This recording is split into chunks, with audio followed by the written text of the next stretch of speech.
This three-bean casserole is dumb. I'm so sorry, babe. I hadn't tasted him yet. I'm sorry. I'm sorry. Looking forward to, you know, like... Don't talk about the ingredients. I know. Yeah. After, it's just a surprise for your mouth. Yeah. Welcome back to Thinking Critical. This is Wes. It's time for another comic book review. Today we're reviewing The Trial of Magneto #1 from writer Leah Williams, artist Lucas Werneck. Now, there's been some news come out about this lately. Leah Williams just went on that podcast, spilled a lot of the details about the end of X Factor. And The Trial of Magneto, she claims, played a big deal in that. Obviously, the sales of X Factor also played a part. I think Leah Williams, as far as the X-Men office goes, is the worst writer that they have. I predicted this would be very bad. It's not as bad as I thought it would be, but it's not good. It's certainly not anything I would recommend. There are many issues with characterization. There's some really bad dialogue, as you would expect. It also gets bogged down. The pacing's really weird. They actually rush to get to a conclusion, but she makes it incredibly boring. And then the entire series really has the cloud of this stupid misdirection that's sitting here. The Trial of Magneto. I'm aware, and every other single reader is aware, coming into this book, that Magneto did not kill Wanda. It's 100% apparent that that's not the case here. And that's the hook of the book. Why call it The Trial of Magneto? Because he's going to get, falsely accused. Okay. It ruins the premise of what you're reading. You're supposed to be reading about the Trial of Magneto, but he didn't do it. It's the vindication of Magneto. We will find out who actually killed her. And so you come in with that negative cloud sitting over it. Then you have bad characterization. You got bad dialogue. The story itself, the plot itself, isn't the worst thing I've ever read. This is probably the best X-Men comic I've read from Leah Williams. But unfortunately, I still wouldn't recommend it. It's not that good. Well, it's not that good. It's bad. It's just not as bad as the other X-Men comics that I've read from her, which have been, verging on truly atrocious or absolutely atrocious. You know what I mean? So this is a bit of a step up. But yeah, it is. The Trial of Magneto is what we thought it was. It's a Leah Williams X-Men comic, and it's just not very good.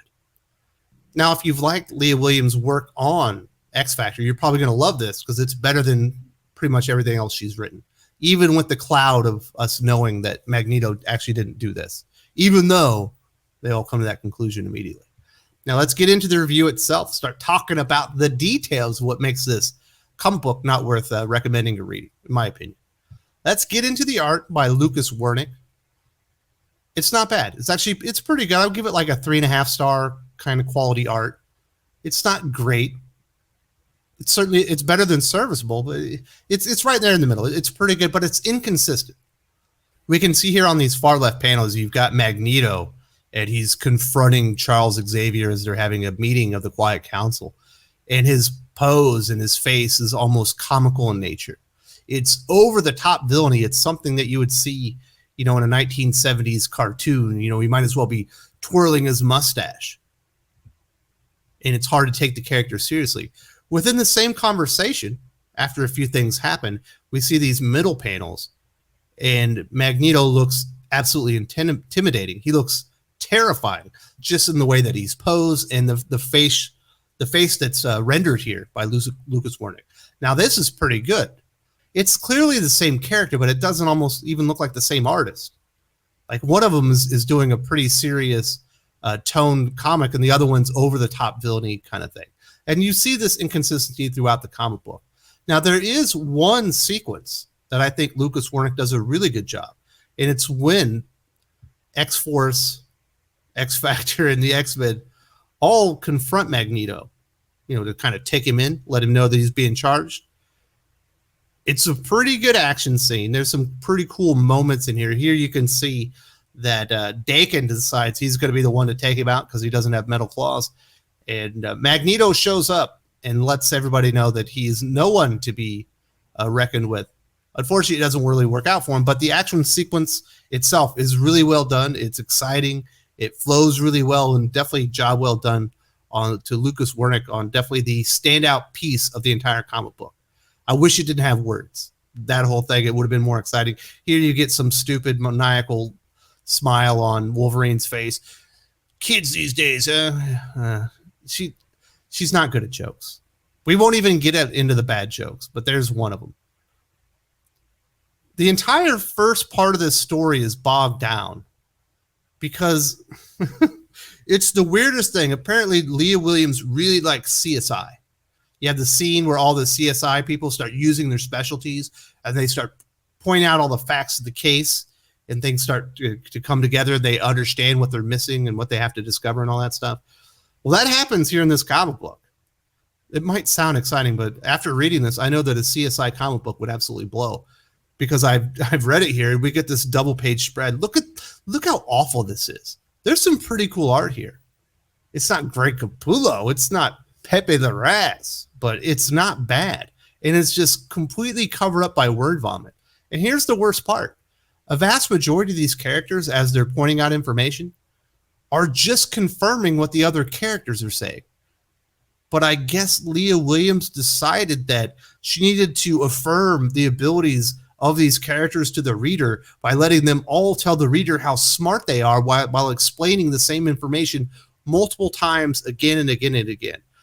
You can definitely tell, like I said, Leah Williams has watched far too much CSI and decided to incorporate it in this comic book. It completely bogs down the entire first part. It makes you dislike a lot of the characters right up front, because nothing here sounds correct. It doesn't sound like people that are doing an investigation talking to each other. You can tell they're talking to you. It comes off very poorly. And this page right here, which was supposed to be, like a big showpiece for the comic book, is a perfect explanation of everything that's wrong with it. You got terrible dialogue. You have too much word vomit covering up all the wonderful art. You have the plot being bogged down by characters repeating the same stuff over and over, and you have bad characterization throughout this page. This is a microcosm of everything that's wrong with this comic book. Now, getting into the plot, everybody just reaches the conclusion like immediately that it's Eric. Now, we all knew that, based on the Trial of Magneto and everything. And like I said, they're just going through this big stupid procedural. There's even a 9-panel page with all their stupid expressions. The worst character in here absolutely is Eyeball Boy, whatever, Eyeboy. He comes across as a lunatic. You would never want him to be part of your investigative team because he's absolutely insane. That's the way the character comes off. The dialogue is just so bad. But everybody just comes to this conclusion because it's clear that metal was used in the crime to bind her hands, and they're trying to figure out how anyone could get the drop on Scarlet Witch and kind of take her out. She's far too powerful, which is true. That's the other cloud that's hanging over them. Like, who the hell could actually do this? Magneto couldn't do it. The fact that they even come to this conclusion, knowing the powers of Scarlet Witch and knowing the powers of Magneto, is absolutely ridiculous. There's another point where they're having the quiet council, and Eric is trying to get them to resurrect Wanda because they had passed as mutants for so long. They have old backups. Now, they're old. They're not recent. There are old backups stored to where they could resurrect Wanda if they could. There's actually a good piece of characterization here when they actually take the vote, as Kitty Pryde and Nightcrawler seem to be in character and actually explain themselves pretty well. Well, at least Kitty Pryde does, on why they think that Wanda herself should be resurrected.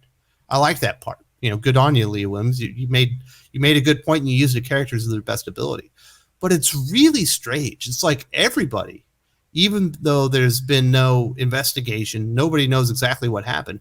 They're all pointing the finger at Eric, and they're just like, they're kind of like mocking him and going at him. And it's really strange. Specifically, Mystique and even Charles Xavier are like kind of messing with Eric, which doesn't make a lot of sense because Magneto's been one of the three pillars of the Quiet Council since the very beginning. It was Magneto, Apocalypse, and Charles. And now he's being treated kind of like a secondhand citizen. It doesn't really make sense. You would think that Charles would have his back, especially considering Eric is essentially a co-conspirator to all the bullshit that Charles has been doing. And if he gets mistreated and his daughter isn't resurrected, he's likely to spill the beans on all the stuff they've been doing, specifically to Mystique, who's here is essentially calling Eric a murderer. And it's really strange. None of this makes any sense within the context of the story when this information itself is happening. Because the Quiet Council have no findings from X Factor, the X-Men, or X-Force about what's actually happened. And it's just so weird that they're painting all these things on Eric. Like, oh, you only want to resurrect her because you want her to be alive so you can't be charged with murder. What? That's absolutely ridiculous. You know, this is essentially his daughter. At least he had a father-daughter relationship with her for a long time, even if it wasn't, you know, it wasn't the most happy relationship. He likely has very strong feelings for the character. It would be very easy to come to a realization or an explanation why he would want this. And it, like I said, it doesn't make any sense. And then Charles not backing him up. These two have essentially backed each other up the entire time since House of X Powers of 10. And all of a sudden, Charles is essentially mocking him and everything. Hell, I was hoping that Magneto would squash his head inside of that stupid helmet. I thought he deserved it at that point. Now, maybe that's the point, is to paint, you know, a sympathetic face on Eric, but it makes all the other characters look like assholes. And it makes the characterization within the entire series not make sense. And then we do get to the final point where you have X Factor, X-Men, and X-Force all confronting Magneto. You think I killed Wanda? Of course they think. Everyone thinks you killed Wanda. They've all jumped to that conclusion. And, you know, there's a bunch of stupid medical CSI jargon to explain why Leah Williams thinks that. But I just don't think it was done very well. It goes way too fast, even though it's completely bogged down by all the stupid words. You would have thought it would take a lot longer for them to accuse essentially the second most powerful person in all of Krakoa of murdering his own daughter. I didn't like it. I thought it was terrible.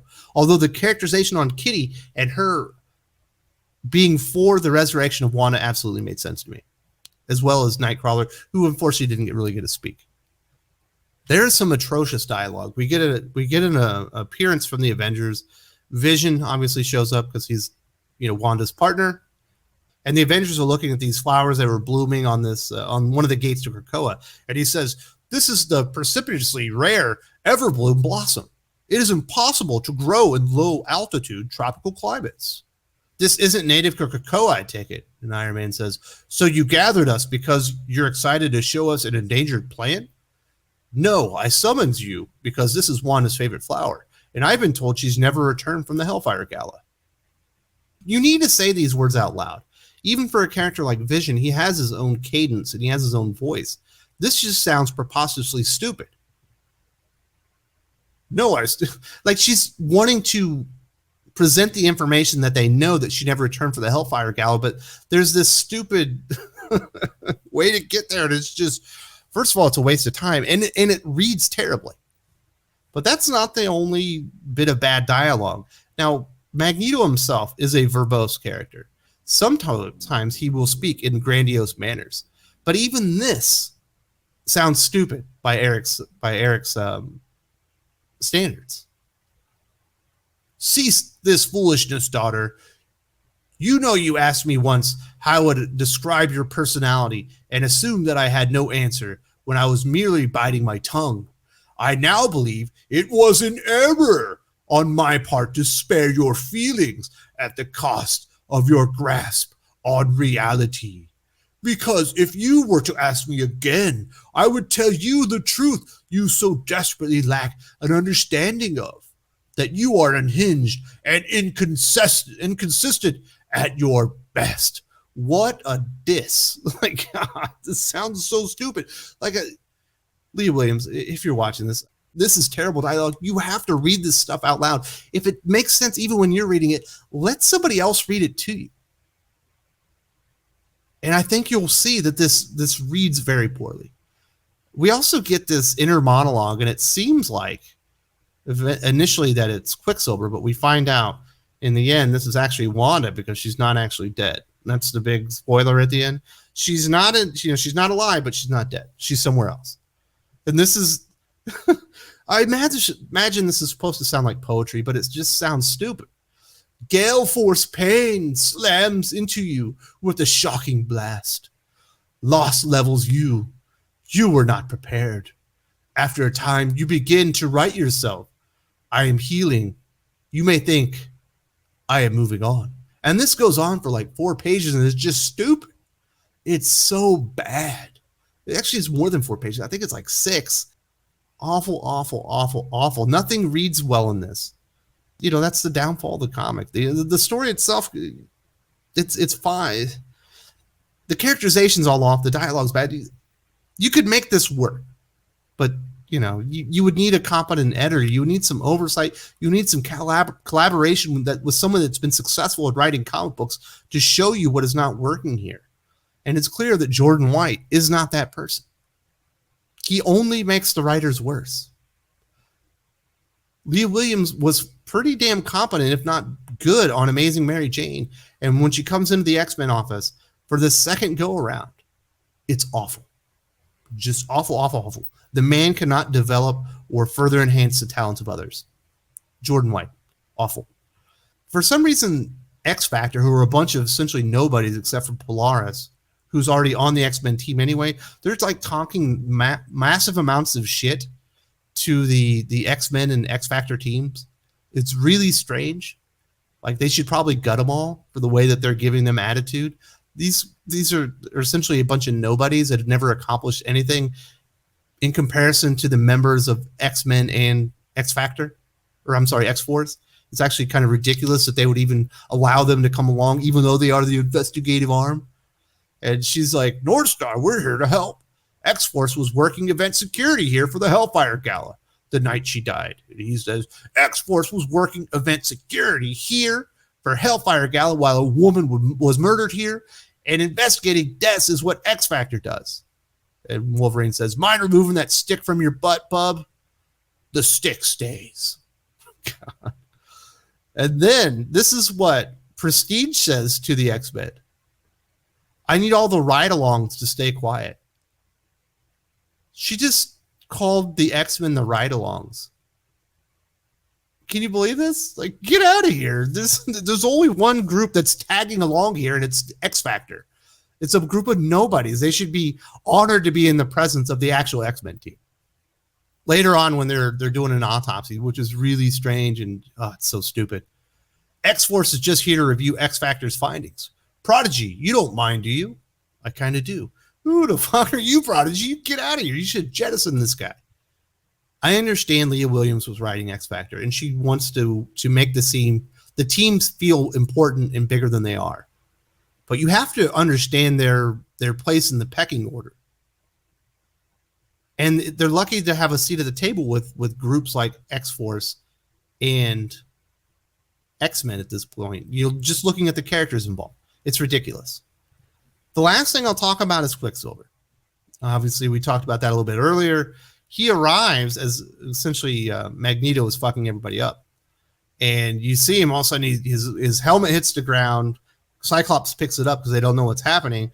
And he's getting punched left and right. And then you realize it's actually Quicksilver as North Star intervenes and stops him. Wolverine says, comatose, you mean? Quicksilver was a heartbeat away from killing him.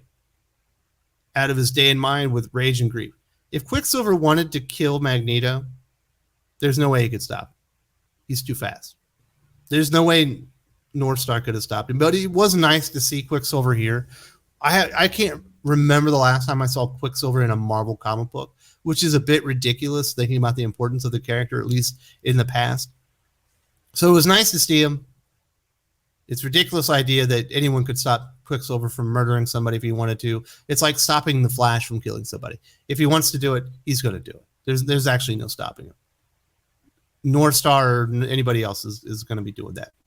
But I'm glad to see Quicksilver. I wish we would see more of him in the Marvel Comics universe. This is a bad comic book. I don't recommend reading it.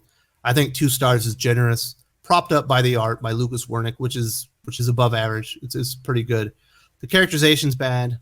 The plotting isn't very well done. There are a couple of decent character moments in here. The fight scene was absolutely great, but the dialogue is just awful. There's so many things wrong with this. they need a better group editor, and they need better editors to work with these writers. They don't have a lot of really high caliber talent in the X-Men office. And every time you get one of these, it shows through. Every time you get an X-Corp #1, every time you get a Children of the Atom #1, or even X-Factor, it shines a spotlight on the ineptitude within the X-Men office and the inability to help any of these creators get better. They're never going to get better as long as Jordan White's in charge. They're never going to get better as long as there isn't someone in there that's able to sit down and be like, this is why this doesn't work. This is why this dialogue is corny. This is why this characterization is crap.